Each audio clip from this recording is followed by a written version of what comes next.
It's the Brad and John Show. It is the Brad and John Show. This is the B block, the Bravo block, the Brad block, whatever you want to call it. And the date is January 29th.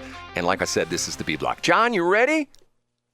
It's time for Brad's Top 3. It's time for Brad's Top 3. You get better at that every time. You're right on key with that one. And what we do with the first one, we call off. It's number 3.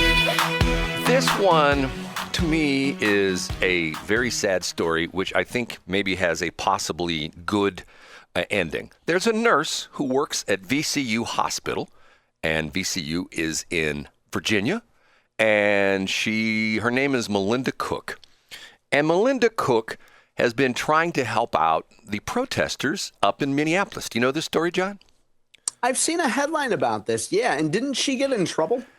She put on one of her social media pages, quote, sabotage tactic, or at least scare tactic. All the medical providers grab some syringes with needles on the end, have them full of saline or succinylcholine. I can't even pronounce it. Succinylcholine. You know, whatever that probably be a good deterrent. Be safe. Now it says in here that particular thing, which I can't pronounce, succinylcholine, is an anesthetic that causes rapid, short-acting muscle paralysis. The paralytic effect typically lasts for 4 to 6 minutes. So she's essentially saying, if you're gonna go up there in Minneapolis, grab some syringes and inject the ice agents with either saline or the stuff that's going to make their muscles relax. And stab them is what she's saying, and cause them paralysis, right, and make everybody freak out that you might have put AIDS in there or something. Right. And in another video, she's dressed in scrubs, and she's at the hospital, at the VCU hospital, and she says, hey, use poison ivy. She explained and this is a resistance tactic,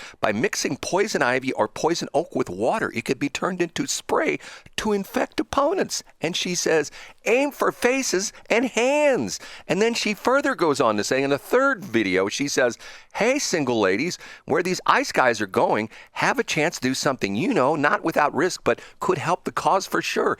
Get on Tinder, get on Hinge, find these guys. They're around. They're an ice agent. Bring some X-Lax and put it into their drinks. Get them sick. Nobody's going to die, just enough to incapacitate them and get them off the street for the next day. Highly, easily deniable. This is a lady who has a nursing degree. I believe she has a Bachelor of BSN, a Bachelor of Science in Nursing degree, works for VCU Hospital, and she's been doing this for about a week now. And guess what happened, John? I bet she got relieved of her duties. She got fired. If you've heard, did you hear the same story? Not the same story, but similar story about the. She said that about Karoline Leavitt, right? Yes, Karoline Leavitt. She's a nurse going on Facebook with her own video saying she hopes that Karoline Leavitt has a terrible delivery. She's pregnant right now, and that she's ripped wide open. Yes. She was some sort of graphic delivery term. I'm thinking to myself, having personally witnessed all 4 of my kids' birth, that's no fun when you have that problem, ladies. I do understand.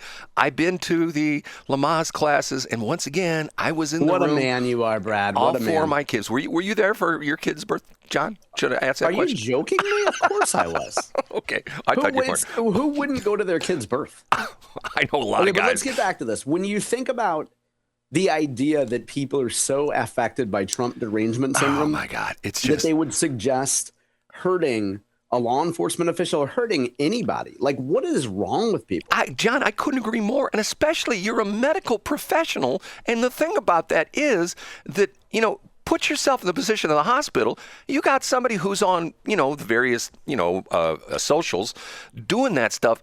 I'm thinking to myself, I don't know if I want to go to that hospital. You know what I'm saying? Yeah, and I've seen others comment on this as well. Imagine that there was an active case for medical malpractice at the hospital at which that woman actually delivered kids.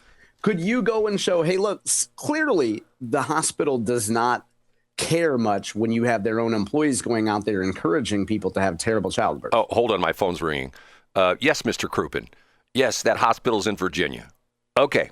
Next flight out. Okay. Good luck to you. Okay. That was terrible. Yeah. He said, actually, he took one look around at your life, Brad, and he said your entire life is a mesothelioma.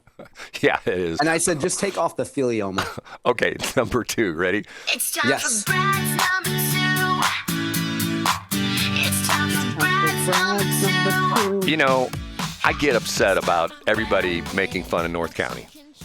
and to the point where I don't think there's any problems in North County. And I do believe this is fake news, the story I saw yesterday about, Oh, yeah? What happened? about the shootout at the funeral home on Florissant Road. Did you by any chance see this story, John? I did, yeah, Brett. And it was the Cotton, spelled Cotten. Yes. The Cotton Funeral Home. Yeah, the Cotton, I think it's Cotton Branch Funeral Home is what they call their stuff like that.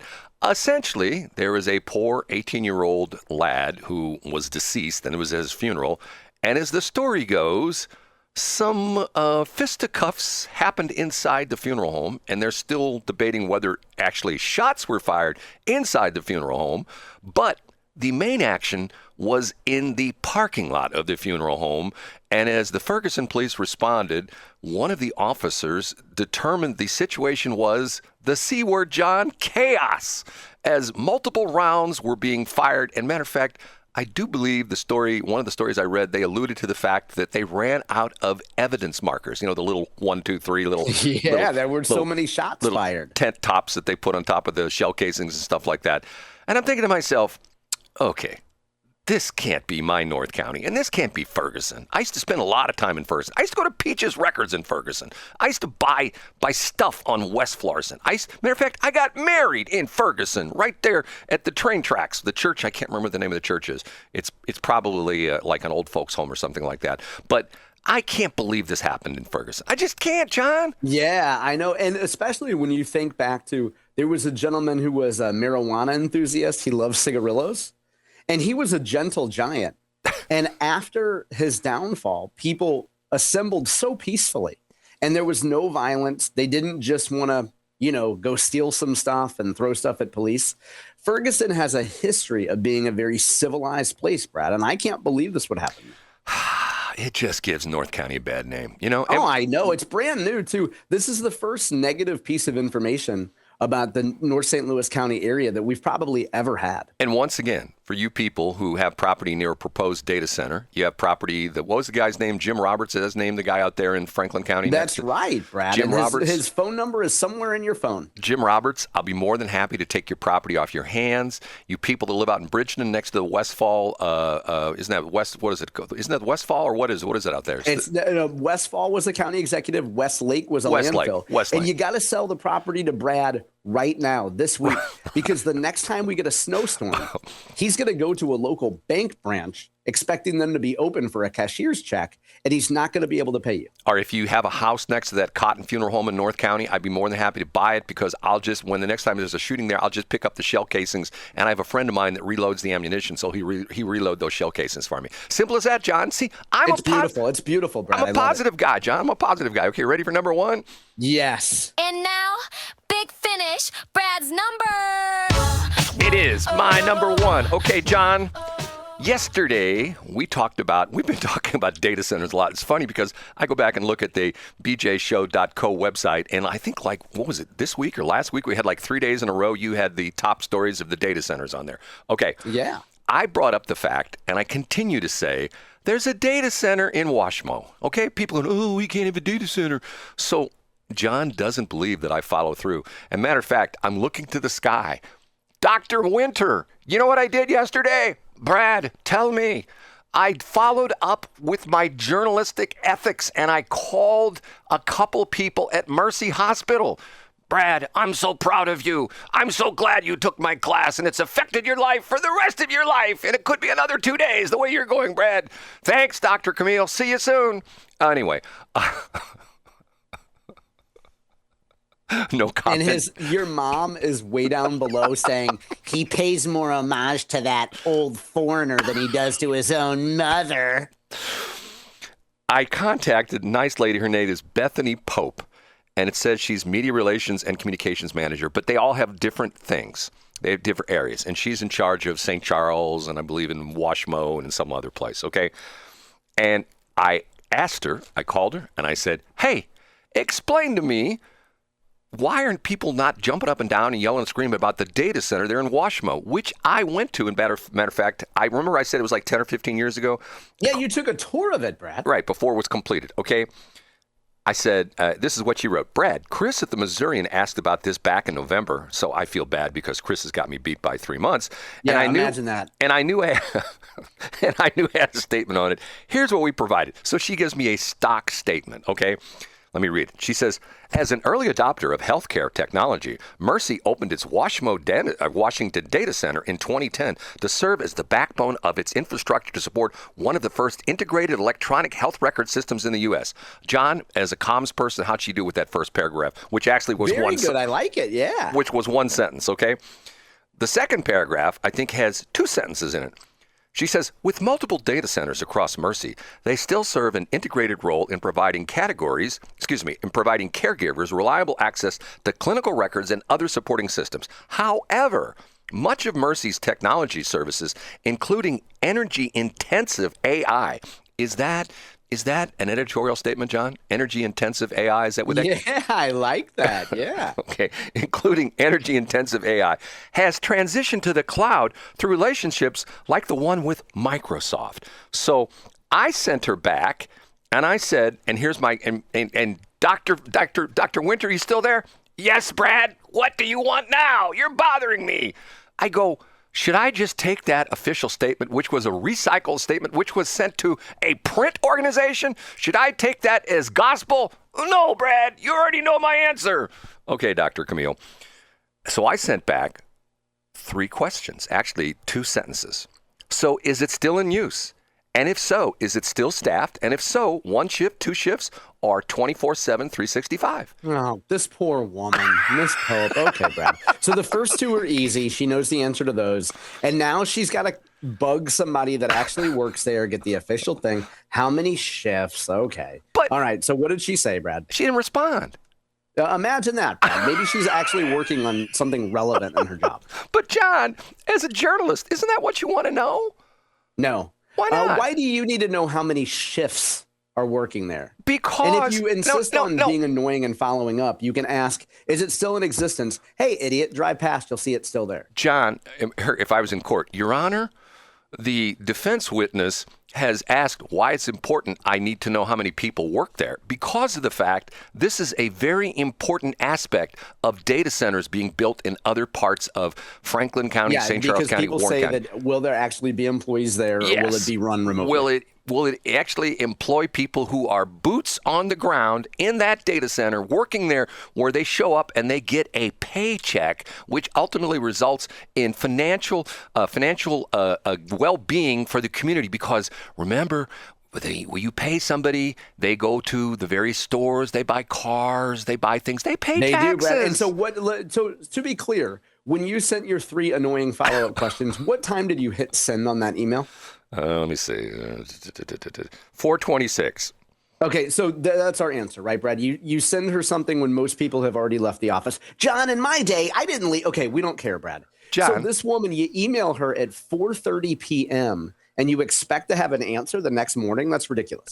No. She has a whole day to get back to you, so that's fair. Well, maybe we'll talk about it tomorrow. But see, here's the interesting thing. Here's the difference between her and I. You're talking about the typical 9 to 5. Johnson. Here we go. I get my phone number out on the air. If anybody wants to contact me, in fact, one time somebody called me at 3 a.m. and said, I couldn't believe he answered your phone. And then he ordered $17,000 worth of ads. See, John, that's why we leave our phone on. That was Ed Golterman, and who contacted me one time at 4 o'clock in the morning after, he didn't believe that was my real phone number, and I answered the phone. See, but the problem is, John, I care. But what you're saying is, if you're like a corporate person, 5 o'clock, we're done. We don't care what the hell happens anymore. And the difference is, Brad, and I think most of our listeners understand this, and this is a good lesson for the Miss Popes of the world, who I'm sure already understand this. Healthy people have boundaries, and healthy people don't let their entire lives be dictated by FOMO. And Brad, because you're an anxious attachment style, your entire life is dominated by FOMO. What if I didn't leave my phone on and some imaginary man on the moon called and wanted to buy an AI jingle? Imagine if I didn't have my phone on. Miss Pope knows that you have to be that in order to be a healthy human being as a corporate spokesperson, at 4:59 p.m., you disconnect, you turn off your email notifications on your phone, unless you're supposed to be on call 24 hours a day. and you'll beat that to death as soon as I stop talking. You turn your phone off at 4:59 p.m. and you have a healthy life, and you don't let your entire life be dominated by FOMO. John, just this morning at 4 o'clock, I got a phone call. I answered the phone call, and I say, hello, Brad Hildebrand. And it says, hi, this is the man in the moon. And you know what? There's a space program that's coming to the moon, and nobody in the Earth is talking about it. It's not like back in the Apollo 13 days. Brad, we know your radio stations have a great influence there in the Westplex. We'd like to buy $100,000 of advertising, and not only will pay you in cash, we'll also include a few moon rocks as a bonus. Just send me the contract, and we'll get that ad to you. See, so the man in the moon did call me. And that's why it paid off, Brad. And in fact, REM did a song. They did a remix called "The Man on the Moon 2.0." If you believe they put a man on the moon, and then thankfully, what you did is you connected NASA with the man on the moon and Pro Body Works, and they made a remix to the rocket. Pro Body Works, make your rocket shine from a space rock to a wreck. They'll see it through. Rod at Pro Body Works is, and this is an honest-to-God true story. I've never told this before. John's going to go, oh, here we go, Deedham Tots again. Rod, who has been a great sponsor of this radio station for years. Do you know the gold glove, the Rawlings gold glove they put on? I do know that, yeah. Do you know the connection between the gold glove and Pro Body Works in Union? Do they make that shine as well? No. When they were getting ready to put the gold glove on top of the roof of the gold tower at Westport, someone damaged the gold glove. And to a certain extent, it's made out of fiberglass. Rod and his staff at Pro Body Works are experts at fiberglass. So when they damaged it, the construction company that was doing the lift were going like, okay, we damaged the glove. We can't just put it up there like that. So what did they do? Oh, here's. Yeah, he's calling. It's a man on the moon right now. Oh no. Okay. So what did they do? Let's cut to the chase here. So Pro Body Works fixed it because from a door ding to a wreck, they'll see it through. Yes. So Rod and his staff went out there and repaired the damaged fiberglass portion of the Rawlings gold glove, and they were therefore able to put it on top of the Westport Tower. John, have you ever heard a story? Now, see, once again. See, what happened is this damage happened at like 6 o'clock at night. And oh yeah, I'm sure this is the story. And then thankfully the guy from Pro Body Works had his phone on. And they called him. Couldn't have possibly waited until the morning. And they said, Rod, we have an emergency situation. Can you come right away? And he goes, I'm on the way. And because of the fact that he wasn't like a 9-to-5er who turns their phone off, it's like John said, at 4:59. Yeah, at 4:59. I was already in the parking garage by then. If you need me, you can see me at 9:01. Should I retell my story of my appointment at a particular hospital with a doctor at St. Joe's West when I got there at 8:38? I had an 8:30 appointment, and I was there late because they changed my appointment from 8:45 to 8:30, and I said, I don't know if I can make it. Okay, so go ahead. As I walked in the office, there's now a big sign in the wall that says, if you're 10 minutes late, we're canceling your appointment. Good. I love that, Brad. People shouldn't be late. I walked in and looked at my phone. And by the way, the phone, your time on your phone is GPS time. So it's accurate to like a half second. Okay. So I looked at my phone and it was 8:38 when I walked up to the desk at the lady, and she was on the phone and she motioned for me to sit down. So after she concluded her 4-minute phone call, she motioned me to come up to the window, and she says, we're canceling your appointment. It's 8:42. And I said, I walked through the door. I stood in front of you here at 8:38. Don't tell me you're canceling my appointment, because I was here with 2 minutes to spare, and I can't help it. It's outrageous, Brad. The answer is no. And the question was, do you want me to tell my story about being late at St. Joe West? Okay, so my answer is no, Brad, but I'm glad you got the story in. Are we having fun this morning, John? It's hot works. They'll make you sweat. Infrared helps you compete. Let's do it again. JAMFOB, yes, JAMFOB. JAMFOB. Brad Hildebrand. Look it up in the BJ Show. Cold glossary. John, they couldn't hear what you're saying. What were you saying? I was just saying, to quote my friend Brad Hildebrand, as soon as we leave the air, Brad, my day just goes downhill because this is a highlight. When do people have an opportunity to have a verbal punching bag like Brad and John have with each other? Right. Okay. Here we go. One more break, and we're out of here.